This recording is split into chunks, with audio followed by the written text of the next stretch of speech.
원장님, 그러면 한 해에 감기보다 잇몸병으로 치료를 받는 사람이 더 많다고 하던데 이게 진짜인지? 충치나 이런 것도 눈으로 잘 보이잖아요. 보이기 때문에 환자분들은 어느 정도 인지를 하고 계시는데 본인이 잇몸이 좋다 나쁘다는 잘 인지를 못하고 계신 분들이 많아요. 근데 실제로 뭔가 문제가 돼서 치과에 왔어. 그런 경우에는 충치보다는 잇몸이 안 좋아서 문제가 생기는 경우가 생각보다 많아요. 잇몸병은 며칠 치료한다고 끝, 이게 아니라 당뇨나 고혈압처럼 만성적인 질환으로 알고 있거든요. 미리 예방하는 게 중요할 텐데 잇몸병의 초기 신호. 가장 흔한 예로는 양치를 할 때 피가 난다? 보통의 분들은 양치를 했을 때 피가 났을 때 잇몸이 안 좋아서 피가 나는 게 아니라 내가 양치를 뭔가 세게 해서 피가 나지 않았을까? 이렇게 생각하시는 분들이 많은데 잇몸에 피가 난다는 거는 잇몸 질환이 시작이 되고 있다는 초기 증상으로 생각하시면 될 것 같아요. 치은염인 거죠. 내가 뭔가 염증이 있는 상태야. 그 상태에서 양치를 하면 당연히 피가 날 수밖에 없겠죠. 피곤하면 잇몸이 부으실 수 있거든요. 어쨌거나 원인은 잇몸이 안 좋았기 때문에 그런 게 생겼을 가능성이 높기 때문에 그런 경우에 치과에 오셔서 체크를 받아보셔야죠. 잇몸에서 피가 나거나 붓는 신호를 계속 무시하면은 실제로 어떤 일이 벌어집니까? 처음에 이제 피가 났을 때는 이제 치은염이라고 해서 잇몸 질환이 시작되는 초기 증상이라고 볼 수가 있어요. 치은염을 계속 방치를 했을 때 잇몸 안에는 뼈를 조금씩 녹여봐요. 그 뼈가 없으면 치아가 흔들리겠죠. 흔들렸을 때 이제 오시는 분들이 많죠. 그때는 이미 좀 늦었다. 이게 어느 정도 흔들리느냐에 따라서 달라질 수가 있어요. 근데 너무 누가 봐도 많이 흔들려. 이런 경우에는 사실은 살리기 힘들다고 봐야 되죠. 극단적으로 이제 발치까지 갈 수 있다. 잇몸병이 그렇게 흔하다면 네. 치과에서도 잇몸 치료를 언급을 자주 할 텐데 바로 잇몸 치료가 필요하다 이런 얘기는 못 들었거든요. 스케일링으로 관리가 잘 되시는 분이야. 그런 분들은 굳이 잇몸 치료를 권하진 않아요. 나이가 어느 정도 있으시거나 혹은 누가 봐도 잇몸이 좀 안 좋은 상태야. 그런 경우에는 저는 최소한 1년에 한 번 정도씩은 잇몸 치료를 권하는 편인데 잇몸 치료라는 게 번거로워요. 내원을 한 2번 정도 하셔야 되거든요. 전체를 다 받으려면.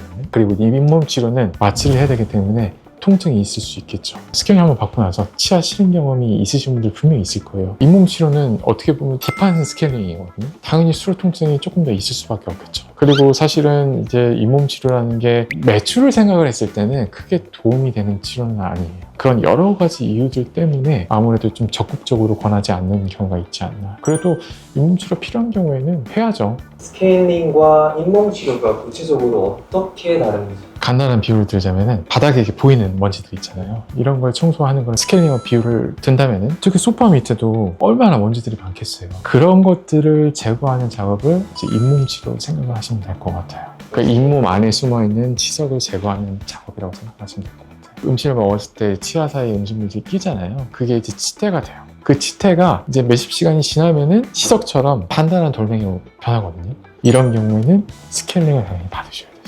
이 영상을 보고 계신 분들은 내가 지금 잇몸 치료가 필요한 상황일까? 이게 가장 궁금할 것 같아요. 잇몸 치료가 필요하다고 쉽게 판단할 수 있는 구체적인 예시나 사진 같은 게 있으시면 보여주실 수 있나요? 2가지 케이스를 대비되게 해서 설명을 드릴게요. 일단은 잇몸이 건강하신 분, 뼈가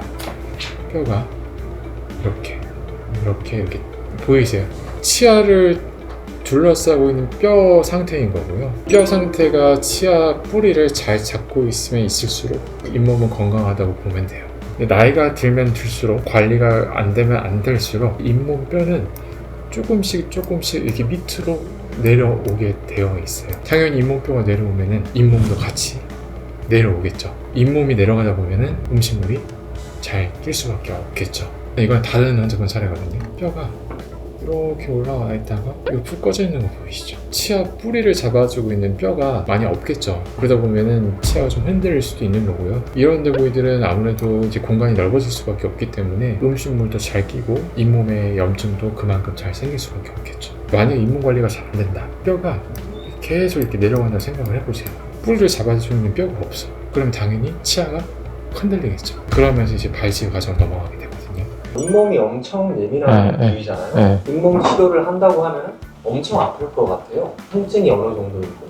사실 얼마 전에 제가 잇몸 치료를 했었는데 그 환자분이 저한테 안 받겠다고 했어요. 잇몸 치료를 위해서는 어금니 쪽만 하면은 상관이 없는데 이제 앞니 같은 경우에도 잇몸 치료 필요한 경우가 분명히 있거든요. 근데 이제 앞니 쪽 마취는 굉장히 아파요. 마취가 잘 된 상태에서 잇몸 치료를 받는 시간 동안에는 크게 많이 아프지는 않아요. 내가 뭔가 신경치료를 받았어. 이쪽을 받았는데 내가 그때 하나도 안 아팠었는데 나 왜 이쪽 받았을 때 왜 이렇게 아프냐 이렇게 얘기를 하시는 분들이 있거든요. 그 상황에 따라서 너무 다를 수가 있기 때문에 어떤 숫자에 의해서도 통증이 많고 적고가 결정될 수도 있지만 같은 환자 안에서도 어떤 치아냐에 따라서도 통증의 정도는 다 다를 수가 있어요. 잇몸 치료 가격이 어느 정도일까요? 다행히 잇몸 치료는 의료보험 적용이 돼요. 아마 전체를 다 해도 몇만 원 쪽으로 치료를 다 하실 수 있을 거예요. 비싼 치료라고 생각을 하지는 않거든요. 잇몸 치료 만약에 내가 못 받았을 때 발치를 하고 임플란트를 하게 되잖아요. 그 임플란트 가격을 생각을 했을 때는 절대 고가의 치료는 아니라고 생각이 드네요. 저비용 고효율의 치료다. 저는 양치할 때 네. 잇몸에서 피는 안 피는 안 나는데 치실할 때 피가 나는데 치아 사이로 해서 치실을 썼을 때 피가 안 나는 거잖아요. 그 말은 치아 사이에 당연히 염증이 있다는 거예요. 치아 사이가 아무래도 음식물이 잘 끼겠죠. 양치 같은 경우에 사실 치아 사이사이로 미세하게 들어가기 힘들잖아요. 그 사이 염증이 생겼을 가능성이 있어요. 치실을 씀으로써 염증이 터져나가면서 피가 나는 거죠. 피가 난다고 해서 치실을 안 쓰시는 분들이 있어요. 근데 오히려 꼼꼼하게 잘 써주셔야 되세요. 이거는 전혀 네. 좀 관련이 없는 질문인데 네. 너무 피곤할 때 있잖아요. 네. 일이 너무 피곤하다든지 근데 침대에 딱 누웠어요. 그럴 때 솔직히 양치하기가 정말 싫잖아요. 네. 근데 그럴 때도 양치를 꾸준히 3분 이상씩 하시나요? 솔직히 말씀드리면은 학생 때는 너무 이제 힘들고 그럴 때는 양치를 안 하고 잤을 때도 많았어요. 사실은 치과 라이센스가 나오고 나서 양치를 안 하고 자기는 조금 그렇더라고요. 저도 치과에 산데 매번 환자분들께 설명을 드릴 거잖아요. 자기 전에는 하는데 치실이나 치간칫솔 쓰는 것도 굉장히 중요하거든요. 치실이나 치간칫솔 같은 경우에는 잘 안 쓰는 경우가 많아요. 귀찮아서.